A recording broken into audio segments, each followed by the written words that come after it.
All right, we'd like to welcome Max Homa into the interview room here at the Shriners Children's Open. Max making his second start of the season after successfully defending his title at the season-opening Fortinet Championship and coming off an impressive 4-0-0 week at the President's Cup in his tournament debut. So, Max, those two things mentioned, things are probably going about as well for you as possible to start this new season, right? Yeah, it's been a really cool start to the year.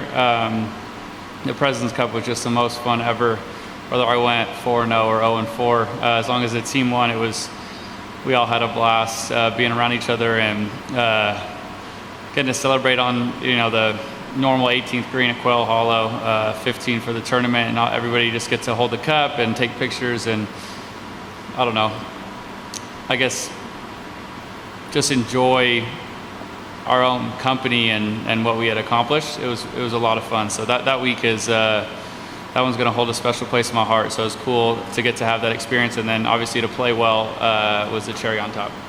And you probably haven't had the success here that you had hoped for, but you feel like you're a much different player than you were maybe in your last few starts here. Yeah, I definitely have been going through, I feel like, swing issues every time I've come here, so I'm glad to say that that's not happening this year. I like the golf course. It's obviously the scores are really low, but I feel like certain holes you picture when you kind of fly over here and you're like, oh man, that one tee shot's tricky, and then you get out there and as you're swinging it better, you realize that it's actually not. You just weren't very good.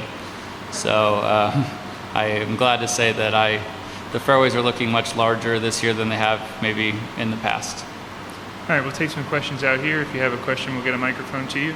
We will start with Greg right here on the right. Hey Max, I wanted to ask you about playing these fall events, what the draw is to play them when you have full status and don't necessarily need to be out here. Well, first and foremost, the data says that having a good fall typically leads to a good FedEx Cup run.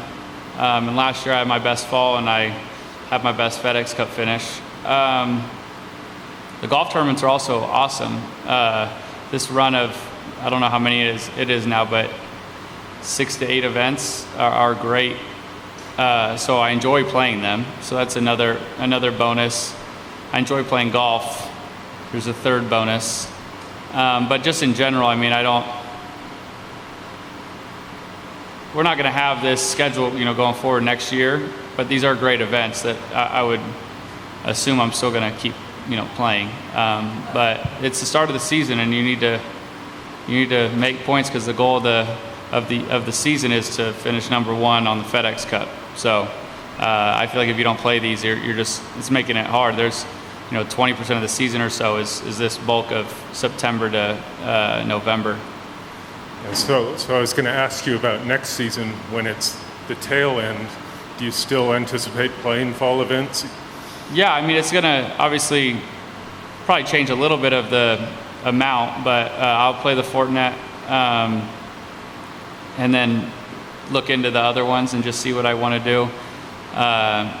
But yeah, I mean, like I said, these are great events, so they're still awesome golf tournaments. And I mean, I'm always going to play the Fortinet Silverado. I mean, I've had success there, partnership with Fortinet. I love Napa, I love California, so I'll always go there.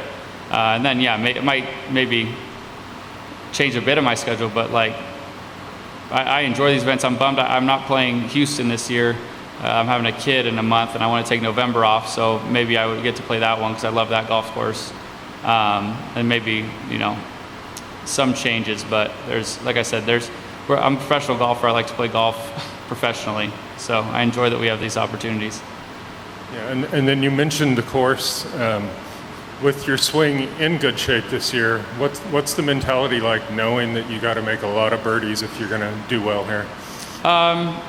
I guess quite similar to normal weeks. I feel like if you're approaching the tournament the correct way, it would essentially be just to, hit a good tee shot, hit the smart, best second shot, and then hit the best putt you can. And courses are only scores are only lower because there's, as people say, like half pars around here. There's a short par 4 you drive, and then there's reachable par 5s, one of which it's very reachable. So, you're going to have maybe a couple more eagle putts than you would normally, and then your birdie putt average is probably going to be a bit. It's going to be, you're going to be closer to the hole just because of how short the course can play with the heat and all that. But it's just like anything. You leave a course even when it's hard, and you think, man, I wish I would have shot so and so better. So here, you're gonna have the same frustrations and then the same success. It's just, I've always looked at the courses where the scores are lower is if you make less mistakes, you're still gonna make a bunch of birdies because we're good at golf. But if you can limit the backing up, that seems to be my mentality. Todd? Sorry, I got another fall question for you. There seems to be a lot of speculation as to what the fall series might look like after this year. How important is this market, the Vegas market, coming to the West Coast, being here? How important is it for you? How important is it for the tour to continue coming here? I mean, there's talk that these events might get diminished, if that's the right word, but how do you feel about that? I'm probably not the right business person about, to answer about what it does for the tour and financially or otherwise. But I mean, like I said before, I like these events. It's nice for me, this one. I mean, it's close to where I live in Arizona. This was my second tour start ever, so it's Las Vegas. Everybody likes coming here for the most part. So yeah, I mean, I think that they're definitely important. I think every event that's ever been a tour event is an important part of someone's life in some way, that if they've played here. But yeah, I'm not sure the future of all these. I don't know what changes when we don't have a wraparound season as we have. I would imagine that the events would still do all right because, like I said, I mean, I think a decent amount of us are still very excited about the events that we would play. It doesn't change, some of the guys don't play much in the fall at all. These events are still doing all right. So, but I would have to defer to a person much smarter than me about the market and whatnot. I think Ben has a question over here. We get the microphone too. Mate, you mentioned the long-term goal of the FedEx Cup. What would you say if I told you were 28-1 to win it in the first ever FedEx Cup market that's up? You're saying this year 28-1? Currently. Yeah, that's great. I don't know if that matters. Fair reflection. I just saw the Lakers are projected to win 36 and a half games, and I would hope to God that's not true, but it could be wrong, or it could be right. But I don't know. I mean, like I said at the Fortnite, it feels really good when you see that you have that's a really good chance to be the best player for a season. So I think that's exciting, and it's better than 100-1, or probably in the past where I've been 1,000,000-1. So. But it doesn't change anything. I mean, I guess it just shows that I've been playing well, and I should have a chance if I do what I've been doing. And I just wanted to ask you saw it pretty up close and personal a little bit at the President's Cup, but what did you learn about Tom Kim, the player and person? Because you'll obviously be playing with him again this week as well. Yeah, Tom is obviously a rock star. He's, I think, first and foremost, an amazingly nice person. I've listened to him on podcasts as of late. And he's, great.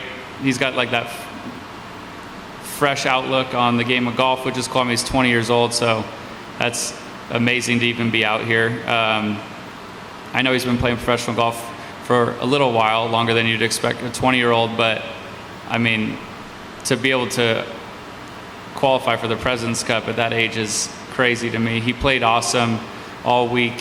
He was the catalyst of the team, I felt like. His emotion was cool, but as competitive as golf is, and that's why we play it, part of it is entertainment, and I feel like he also has that extra kick of being very entertaining and lovable and somebody you want to see succeed. And yeah, it was cool to see him kind of burst on the scene there, because I know he'd been playing some really great golf prior, but that was a big stage, and he handled it awesome. Any other questions for Max? All right, we appreciate your time and best of luck this week. Thank you.